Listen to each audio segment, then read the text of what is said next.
Hello, everyone. Jeffrey Grossman here, and I am really excited to share with you today.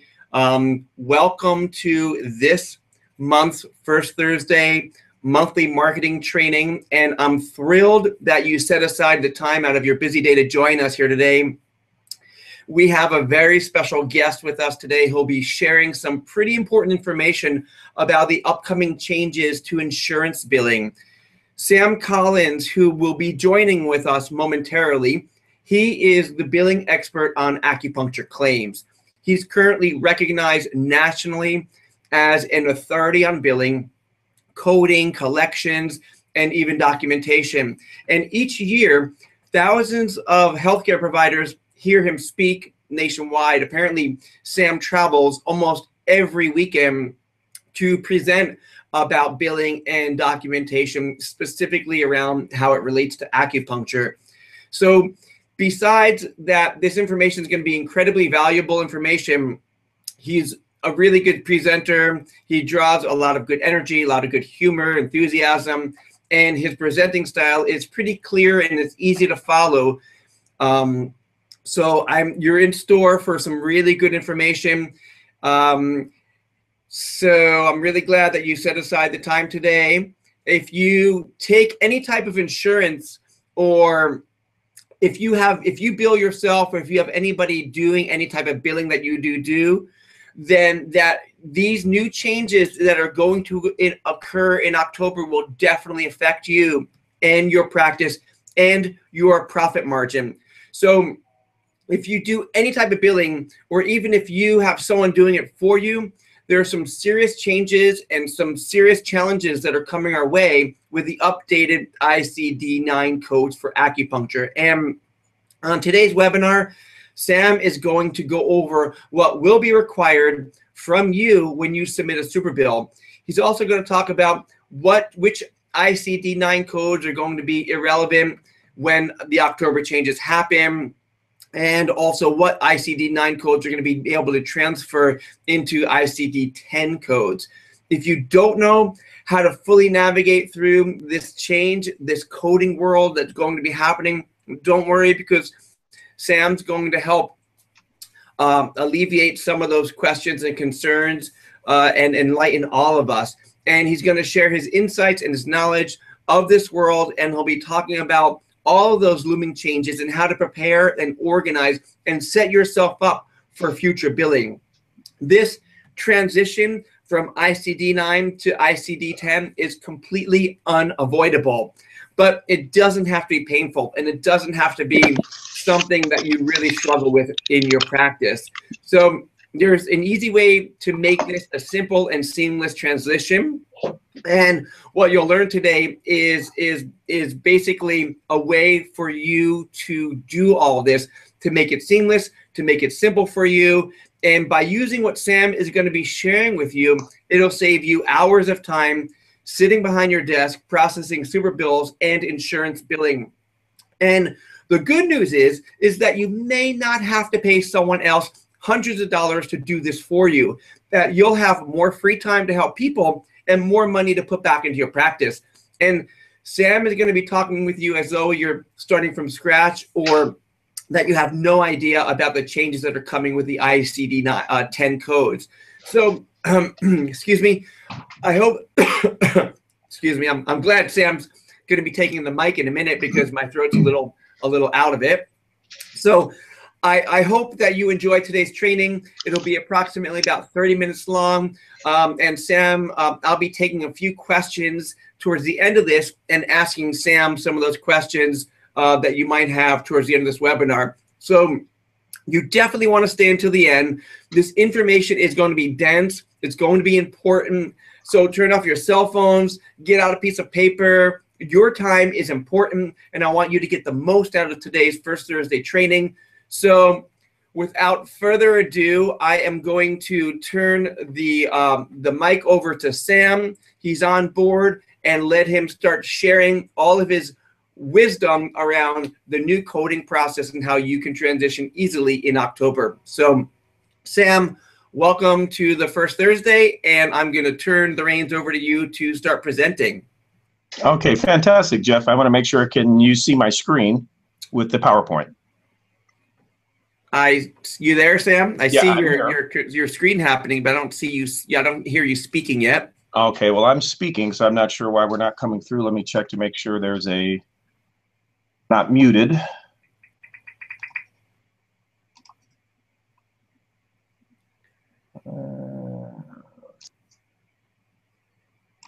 Okay, can you? Yep, can hear you now. Okay, we can hear me now. Okay, just want to make sure that we weren't muted. Okay, there we go. Let's get up to speed here. Thanks for having me, and for some time to make sure everyone makes an easy transition. Obviously, acupuncture has become a very important factor in healthcare in the United States, and particularly so after the Affordable Care Act, because 5 states, of course, made acupuncture mandatory on the exchange plans.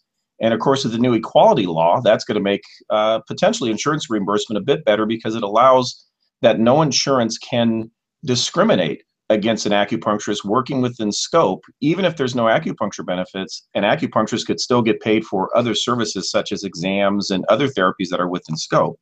So therefore, obviously, we should be in tune with how do we make sure we have the right types of coding to make sure that if nothing else, we can give the patient a receipt so they can bill insurance or we can bill insurance directly, or more importantly, just to make sure we have the accurate information for our patients. So what we've done is we've made what we call the AccuCode, and it's now all digital. We've learned over time that most people prefer not to use dictionaries. If you think of it, most of us haven't bought a dictionary probably since we were in grade school. And it's because now, obviously, we have this new digital age where we have all this information available to us that allows us to look up things based on a keyword. And so that's really what we've kind of done with this. But let's talk about what we're dealing with diagnosis. With acupuncture coding, it really comes into 2 factors that you're going to run into. On the left side here, you'll see we talk first about diagnosis, and you'll see the term ICD. That stands for International Classification of Disease, which means it's an international coding that just indicates what a disease is. For instance, in China, the term for back pain is yao tongue. Obviously, someone in the United States wouldn't know what that is, but in either of those countries, if you say 724.2, they would understand that to be back pain. And so this international coding means it's just a numeric system, and it really is something that we have to make sure we have the appropriate code that is paid for, if nothing else, from insurance, but also describes what's going on with the patient. So for instance, most acupuncturists are going to be paid by insurance when it comes to pain or symptom, but also can be some specific diseases. In addition to diagnosis, of course, there are procedure codes. I'm sure everyone's familiar with acupuncture, 97810 and so forth, but also examination codes, 99203, or physical medicine codes. And our new coding manual really does both of those. So let's talk about the coding, what's occurring now. What we have now is ICD9. It's the 9th revision. It's been around since the early 80s. And it encompasses all the diseases, but it does so with 13,000 codes. Now, when you first see that, you think, oh my goodness, there's 13,000 codes. Yeah, there actually is. They're all numerical. They can be 3, 4, or 5 digits in length, and can be as simple as like the common cold is 460, but then a migraine headache is 34600. So you can see it's just all the numeric system. Now, 13,000 codes may seem overwhelming, but most acupuncturists probably in their practice, because they most often will specialize in certain types of conditions, may only use 20 or 30 codes on a regular basis. So I don't want to have anyone thinking you have to remember 13,000 codes. By no means. Probably 20 or 30 are more than adequate in many instances, at least for what you see regularly. This transition to ICD-10 is going to be a big change because you can see we're going from 13,000 codes to 68,000, which is roughly 6 times as many. There are now the codes themselves go from 3 to 7, and I say characters, not digits, because all of the ones in ICD-10 begin with a letter. And the reason for this change is going to 68,000 codes just allows for a more specific way of diagnosing, being more specific with the condition. I'm sure a lot of acupuncturists are familiar with patients who have fibromyalgia. Very common condition, pretty chronic and severe. There is no code in ICD-9 for fibromyalgia. And one of the reasons for the changes is to make sure that there's codes to describe the myriad of conditions that people see. For instance, there's a lot of cancers that we can't even code because there is no code in ICD-9, hence this changeover. What's important to know is, when does this start? You cannot use ICD-9 right now. You can start understanding it and learning it, but you cannot use it on any type of claim at this point. So something to make sure everyone knows is that it begins October 1st. What that refers to is the date of service. So if you have a patient you see on October 1st, you will be using ICD-10 for the coding of that patient. But in turn, if you saw that patient the day before on September 30th, that visit will have ICD-9. So there's going to be a transitional period where you may indeed still use ICD-9 if you send a claim after October 1st, but the visit occurred in September. If you see someone after October 1st, of course, it's going to be the ICD-10. Now, it can seem a bit intimidating to most as to the coding, but I always like to say, let's kind of keep it simple and why we've done the book the way we did. So let me give you some examples of common codes that acupuncture are paid for. Here's a list of just some simple ones that we do at our seminars, but just listed according to pain. And if, I'm sure most of the audience is familiar, acupuncture is well paid for pain management. So there's going to be kind of a movement towards it, if you will, as far as coding. And if you think of it, I think acupuncture is quite brilliant in the sense that every disease or condition someone might have almost always manifests with some sort of pain.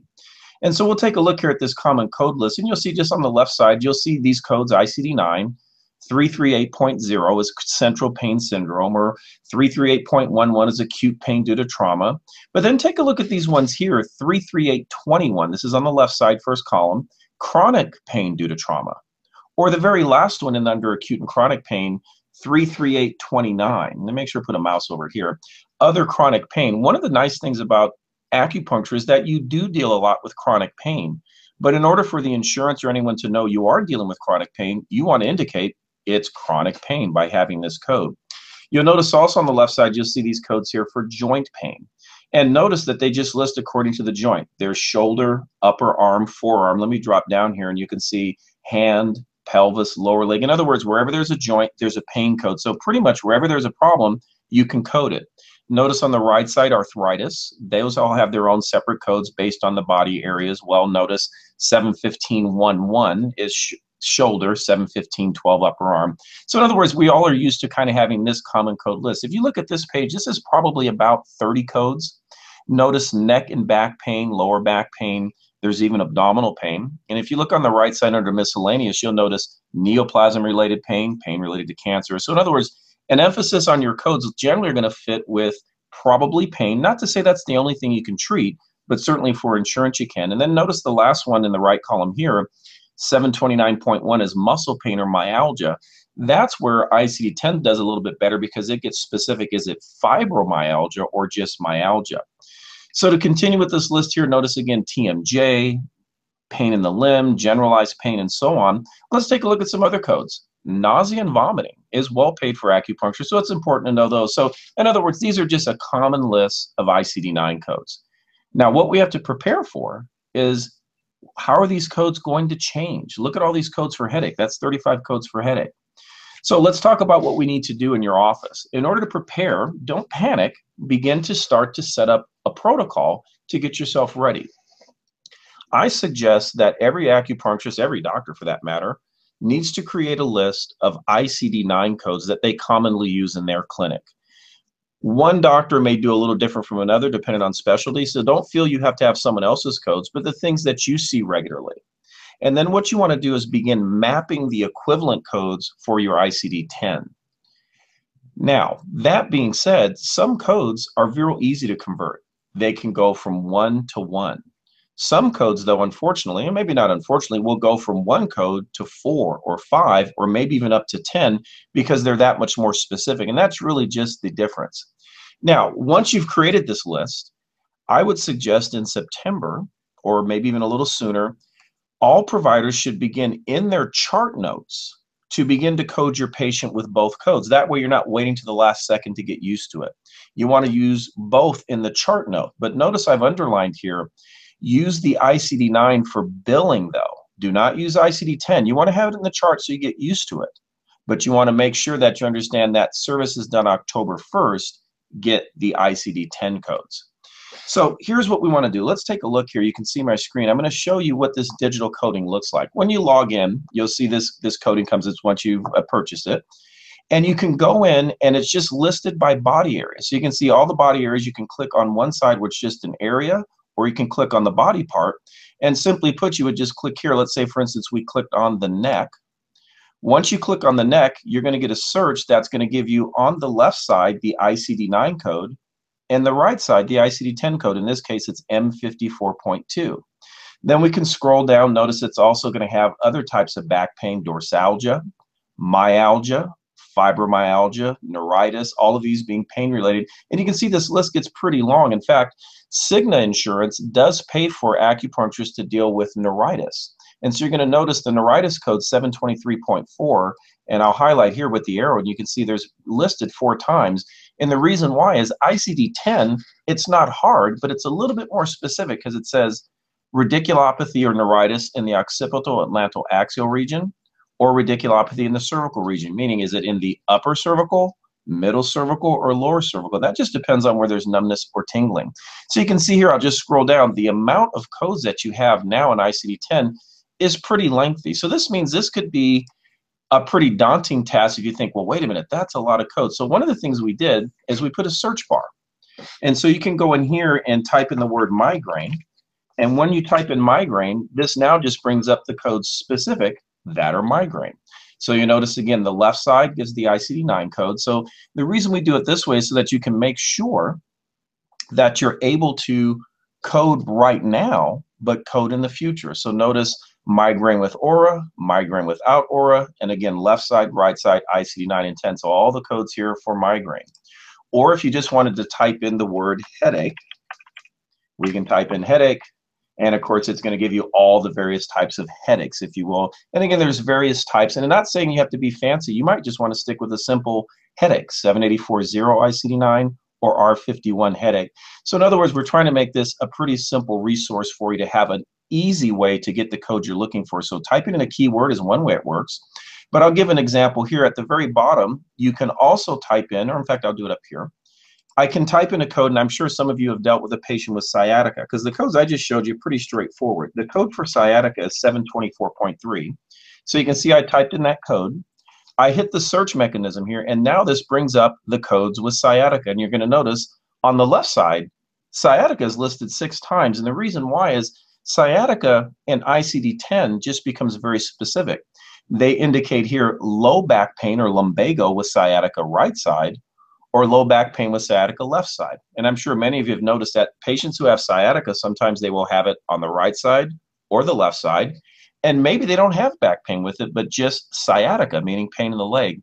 So ICD-10 is just more specific. So in a way, what you want to think of is when you're diagnosing with ICD-10, you're just giving a more specific diagnosis that gets right to the area. Everything that has on an extremity has a right or left side. So for instance, if I were to type in shoulder, I got to spell it right.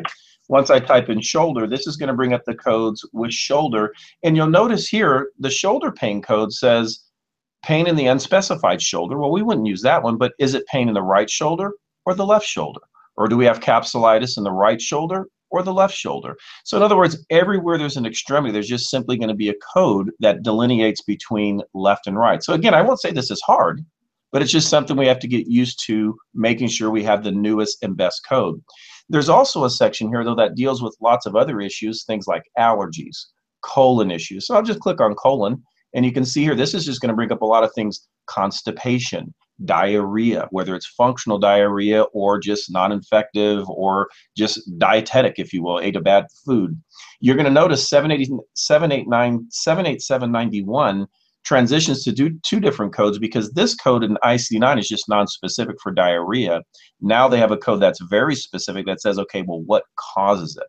So we'll go back here, and you can see here things like fertility, flus and colds, or some things that acupuncturists deal with. A lot of patients will have things like depression, and that may be something you're treating. Those codes will be here. We have things like dysthymic disorder, which is true depression, or you can have something that's just a bit more simple. Here, look at this code F41.8, anxiety, depression, mild or non-persistent. So not something very severe. Notice attention deficit disorder, post-traumatic stress disorder. And I'll show you something I think is pretty unique about this. Similar to Google, you do not have to type the whole word. For instance, we've recently had an acupuncturist that said, hey, I have a patient that has restless leg syndrome. How do I find that? Well, what you could do is you just type in the word rest, or I would say even restless. And once I type that in, it brings up my restless leg syndrome. Notice they list to both area, knee and thigh or ankle and foot. but it's restless leg syndrome. So again, pretty much any code or thing you can think of, you just do a search for it. You could type in arthritis and so forth. The goal of this is to give you an opportunity to say, well, what codes am I using regularly and what codes will I switch to? So since I mentioned that fibromyalgia, let's give you a chance to see it. We'll click under muscle here. And for muscle, you'll notice 729.1 appears a few times because we have myositis, myalgia, but then notice this one, M79.7, fibromyalgia. Very specific, certainly much more severe.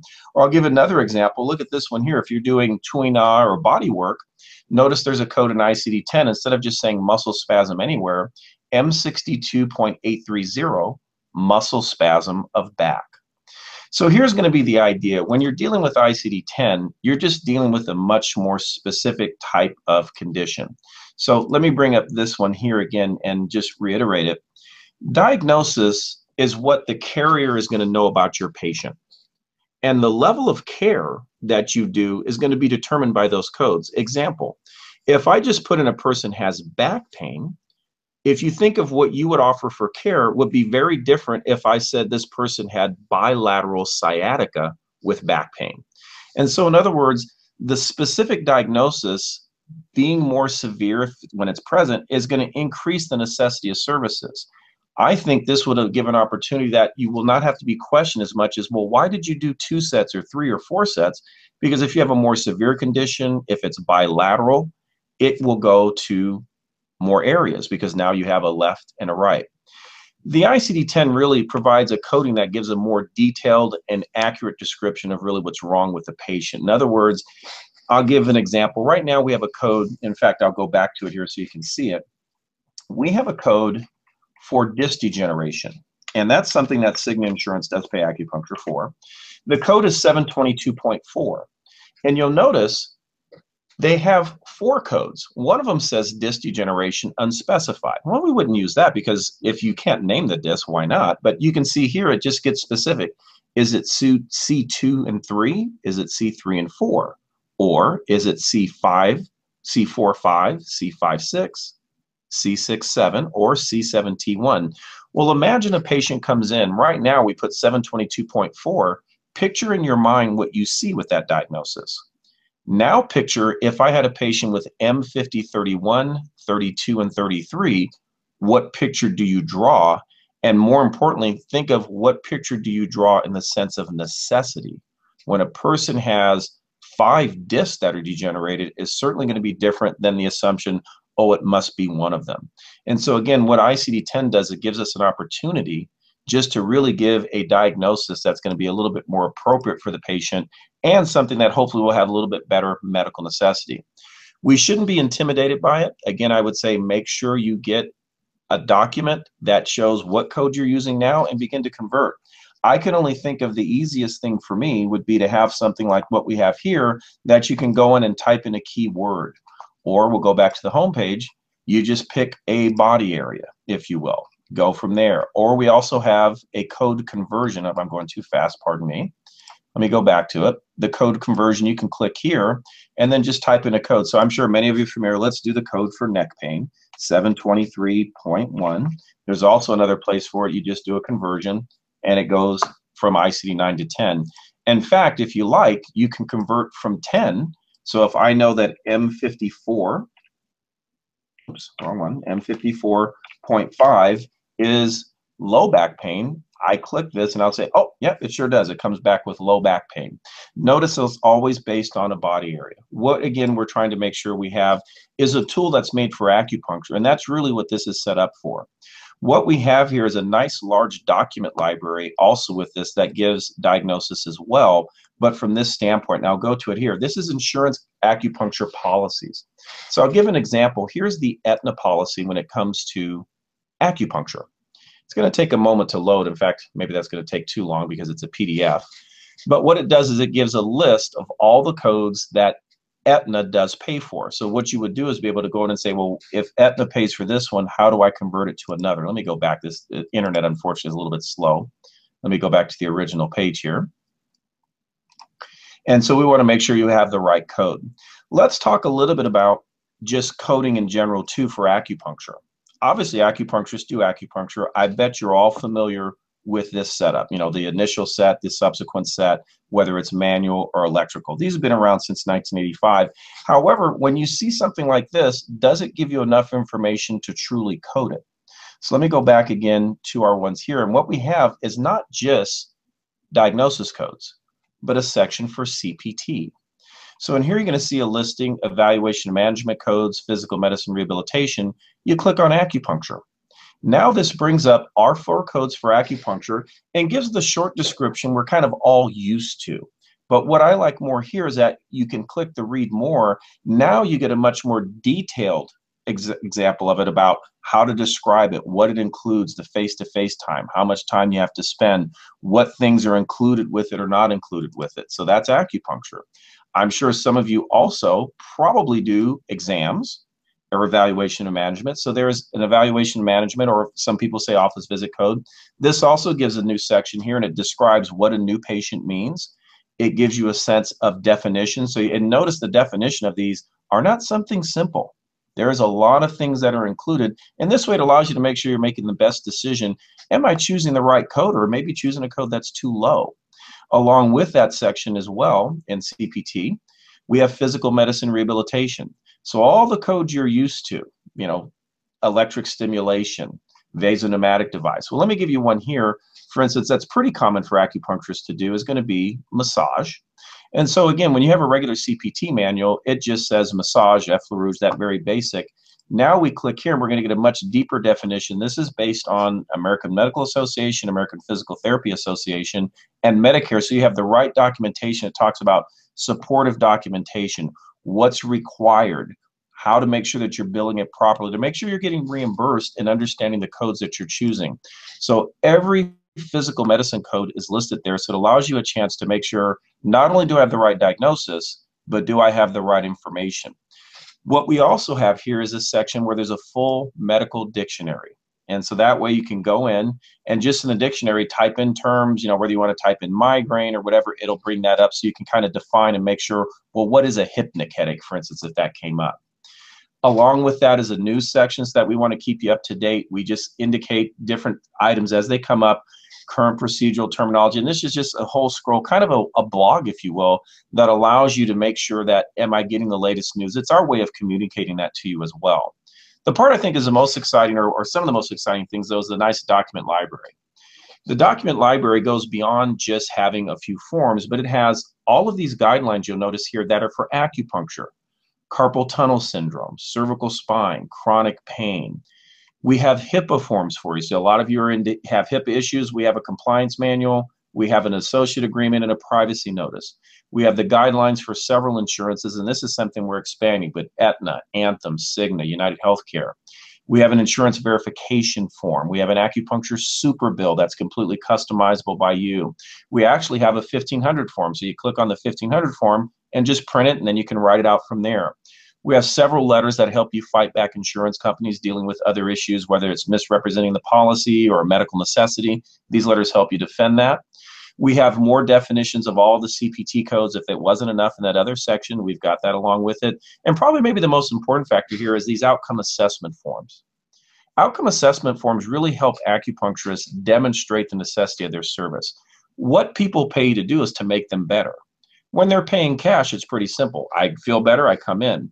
Insurance companies, though, will want to look at some additional things to see if it's being done. So we have these ones here like general pain index or a headache disability index. And what they are simple forms that the patient fills out, you score it, and it helps to show the level where they're at today. Then after 6 visits or 12 visits, whatever your protocol, you have them do it again, and it shows clearly how much better the patient has gotten in an objective measure. These forms actually are required by every provider except acupuncturists, because all providers of Medicare have to use it, and I think our profession with acupuncture certainly should get used to using those. Something else here, and I don't want to bore you with too many things, but something else here we have is orthopedic tests. Now, by no means does an acupuncturist have to do an orthopedic test. You may say, I never do them. However, if you ever do them or thinking of doing them, here's what we've done with this section. You can go in, pick on a body area, or maybe even easier, just pick a specific test. And so I want to scroll down to this one because this is a pretty common one a lot of offices do. We'll do the straight leg raise test. And with the straight leg raise test, it just tells you how to do it. The subject is supine and even goes into if the pain is produced from 0 to 30 degrees, that's a nerve root compression.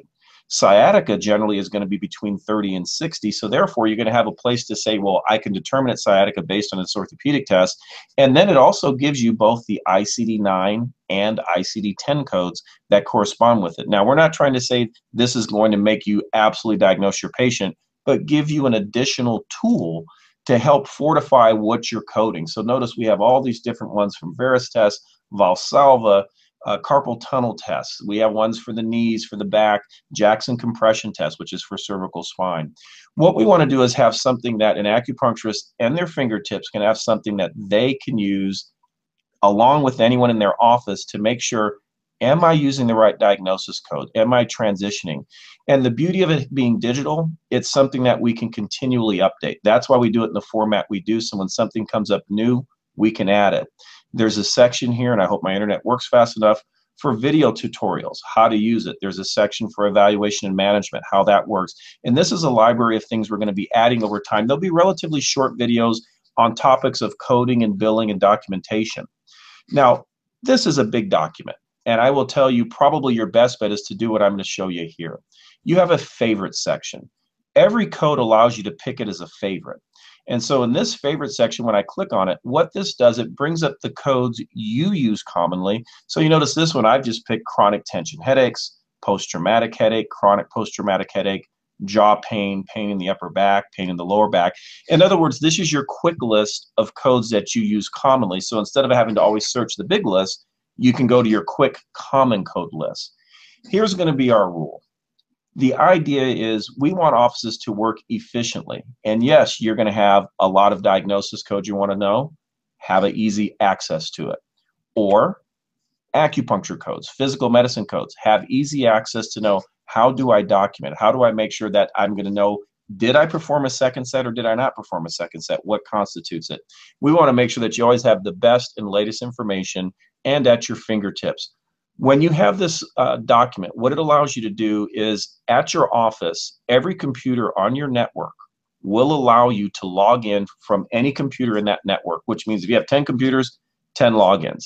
What we suggest is we have 2 login points. So that means have one at your office, maybe one on a portable or one at home. That way you'll continually have access, and it can be on a tablet, on a phone, or obviously on a computer. But what we want to do is make sure, do you have a tool that is for you? You're an acupuncturist. Acupuncturists should have tools that are for acupuncture. We don't need to have the medical codes, if you will. And so this allows you to do that.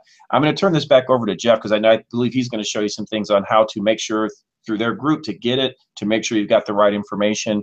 And quite frankly, for the price you'll pay, it comes out to about $5 a month. Jeff, back to you. Yeah, hi there, Sam. Thank you for sharing the information.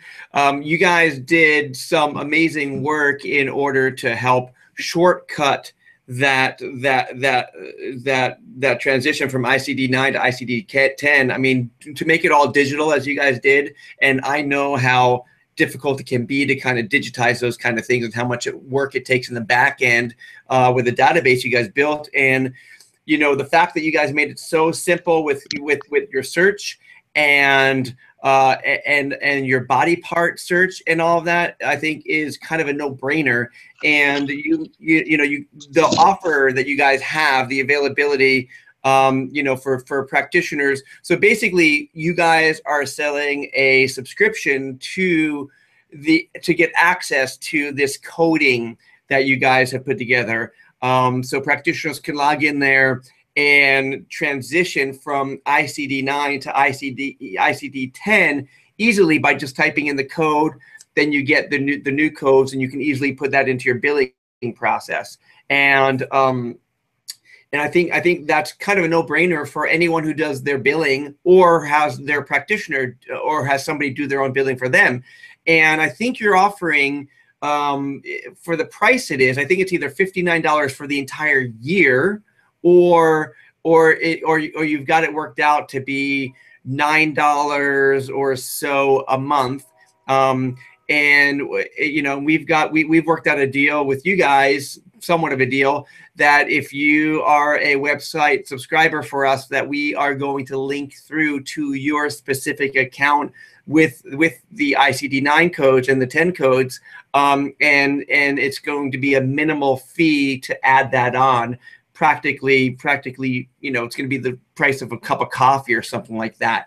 So so if any of you out there are looking to make this transition seamless without having to search online and to go to this database and that database and this piece of paper and that piece of paper and all of that, I think that what you guys have put together is pretty much a no-brainer, because you made it so simple. And you know, I like the intuitive flow, the workflow that you guys developed with it, either clicking on the body type or, you know, that search bar, which is, you know, when you go to the website, if you guys in your sidebar over here, you should have a there's a pop-in over there. If you click on that link for that pop-in over there where it says get started today, you should be able to go to their website and see what they put together for you.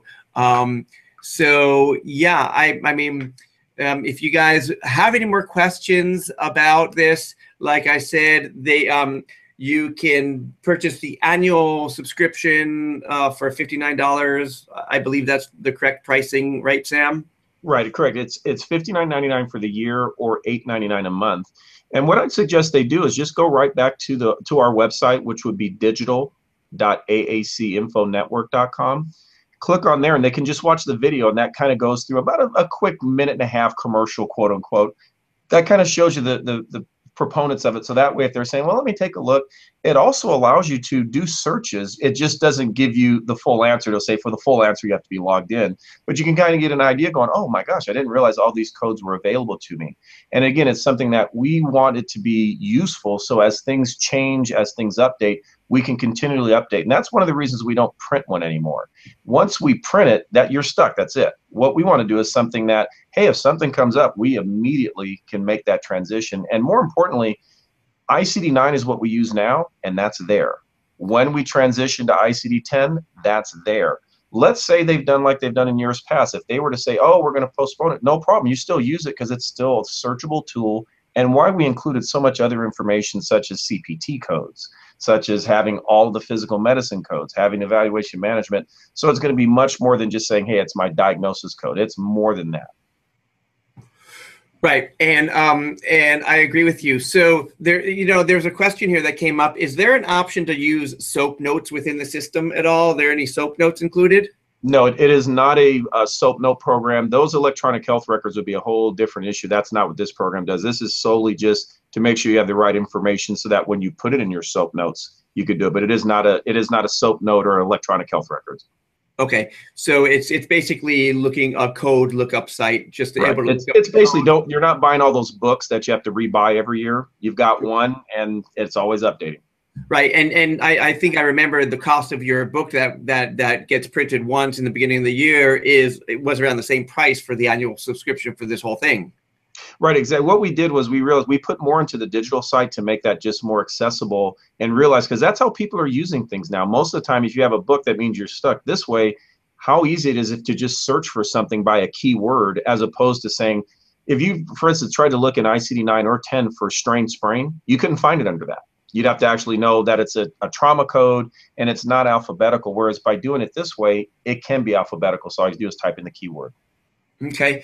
There's another question that came in. Is there a mapping for behavioral codes that's included with the ICD codes? Well, I would ask what they mean by behavioral codes. We do have depression, attention deficit disorder. We have post-traumatic stress disorder. So it would mean, I would have to question, what do they mean by behavioral?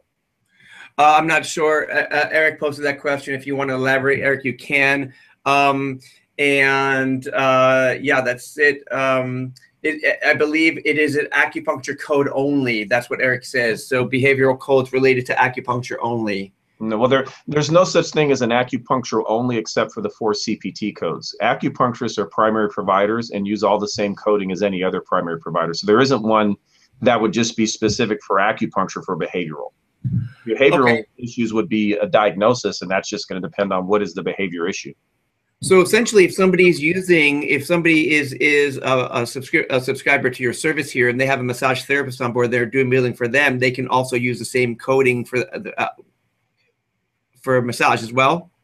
Well, I would caution that and say a massage therapist certainly can perform services, and they would use 97124, but a massage therapist would not be making a diagnosis. They wouldn't be a primary provider. So you'd want to check your state rules and say, well, can a massage therapist make a diagnosis? Generally, no. Okay. All right. So any other questions, any other comments, Sam, at all? No, I think it kind of, I think the thing speaks for itself. So I always say res ipsa loquitur, which is the Latin term for it speaks for itself.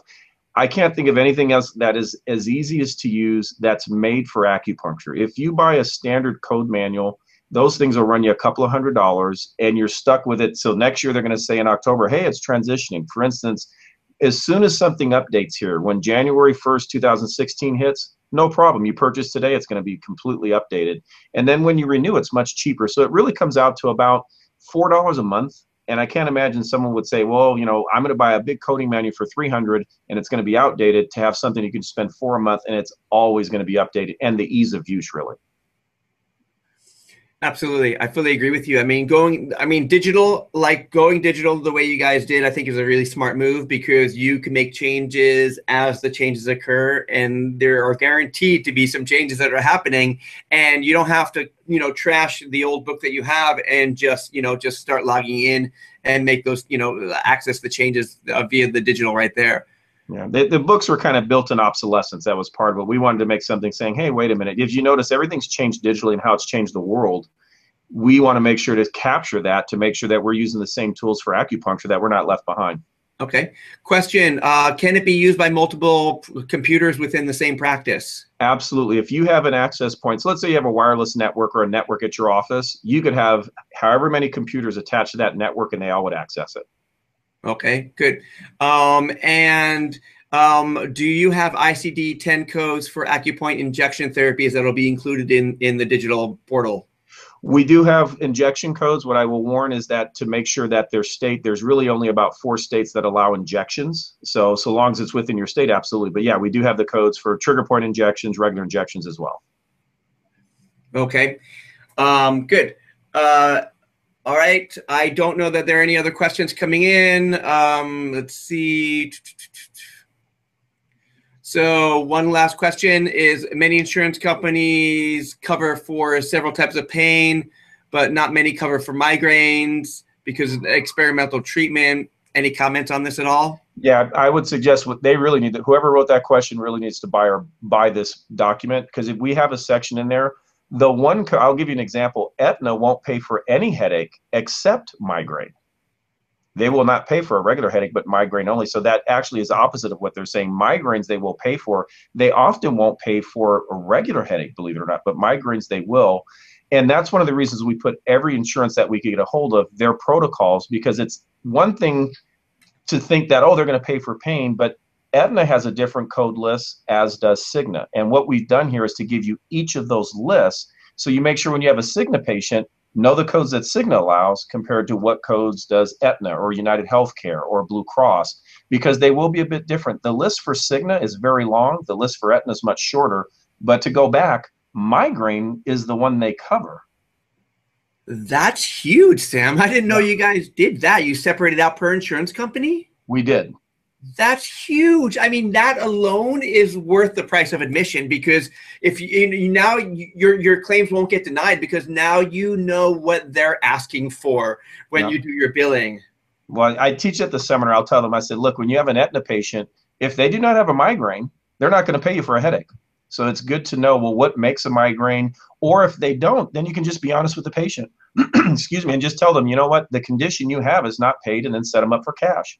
But this way you can have a really good way of knowing what they do and don't cover. And it's one of the reasons we did the favorite list. That way, my suggestion is pick a favorite list that you understand are the paying list, and then things you go outside of that aren't paid. And there's nothing wrong with the code not being paid, but be aware so you can tell the patient, hey, you have Aetna. They're not going to cover tension headache. So therefore, that's going to be a cash visit. Or because you have a migraine, or if they have migraine light, let's code migraine, because they'll pay it.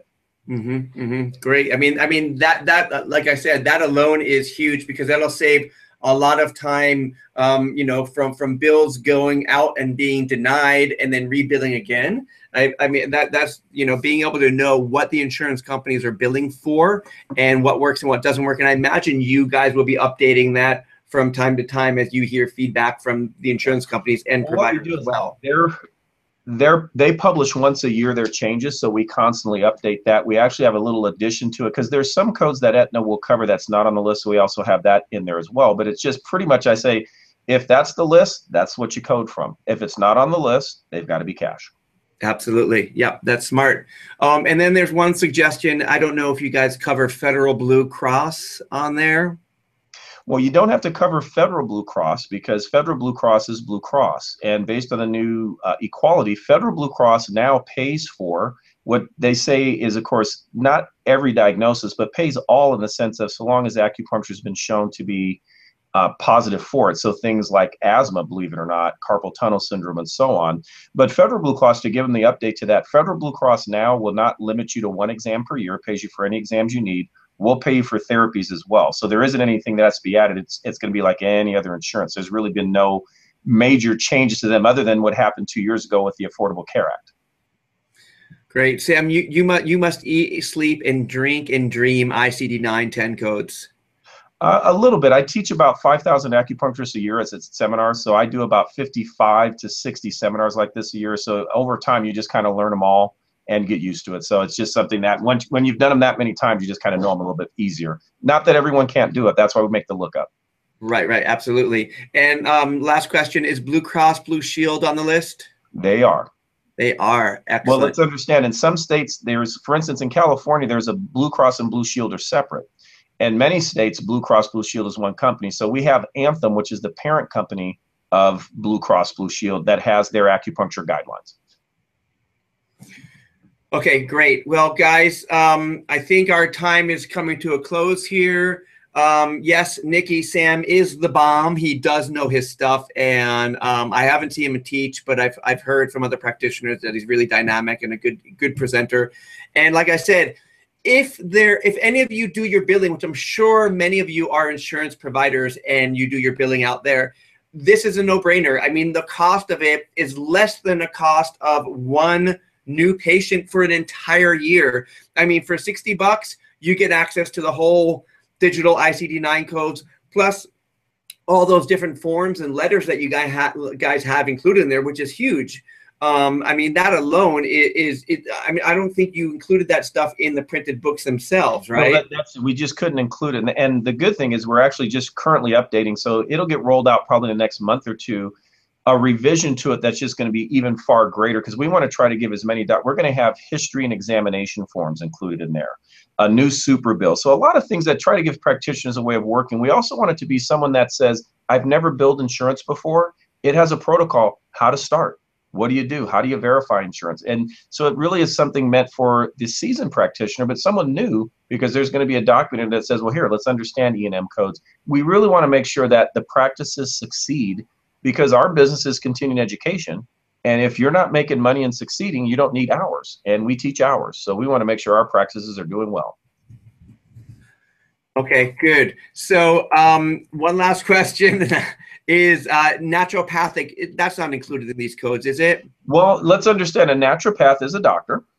A naturopath is a primary care person. And a naturopath, though they may not use acupuncture codes, are going to use evaluation and management codes, which are going to be their basic office visit codes. They're going to use very similar diagnosis. So therefore, really, a naturopath could use this, because the coding differences there would simply be, you're obviously not going to code acupuncture, but everything else we have listed you would do. They obviously might say, well, I want some different diagnosis. You know, this obviously is more tailored towards acupuncturists, but I believe a naturopath, for the common things that they likely treat, would all be listed. And for the most part, a naturopath is going to bill an evaluation management each time, much similar to an MD. And so that's all listed, all the guidelines for it. So it will work for that profession as well. Great, great. And you're getting a lot of kudos. People are really happy with this presentation over here. And Lisa said, thank you for making this as affordable as possible. And honestly, I mean, for $60 for an entire year, or, you know, it breaks down to such a small fee per month. it really is a no-brainer, especially because you guys are able to update this on the fly when there's any types of changes. And I'm sure this is not stagnant. It's going to be ever evolving and ever changing based upon criteria and changes that are happening in the industry. So beautiful, beautiful platform you guys built. And, it's so simple to be able to update and change as you guys see fit. So again, thank you, Sam, for taking your time out of your busy day and sharing with us. And everyone, thank you for showing up here today. We will, there's been a lot of questions about a packet, and Katie and I, who have been in the background here helping Sam get this thing together, we're not sure what kind of packet you guys are referring to, but we will come up with something to send to you. We're not really sure of what you guys mean by a packet, but we will get something to you. We'll send you a link to this preview afterwards, and some emails with some more information on how you can sign up. And yes, Lizette, me too. I'm really blown away when Sam showed me what you guys can do. I was really blown away by what they put together here. So I'm in the same wow ballpark as you, Lizette, for all of this. And yes, Carol, it is extremely user friendly. And Michelle, yep, best money Michelle ever spent. So you guys, these are your colleagues here saying jump on board. So if you want, there should be a pop-in in the sidebar over here. You can click on that pop-in, and that'll link you out to the page, and you can learn more about it over there. If you have any questions, we're going to send out a few emails over the next few days to kind of help wrap this up and help guide you into learning more about this. You'll be able to watch this. So all right, thanks very much again, Sam. Katie, thanks, Jeff. I appreciate it. I love the time, and I'm sure we'll be in touch. And good luck and best wishes to everyone.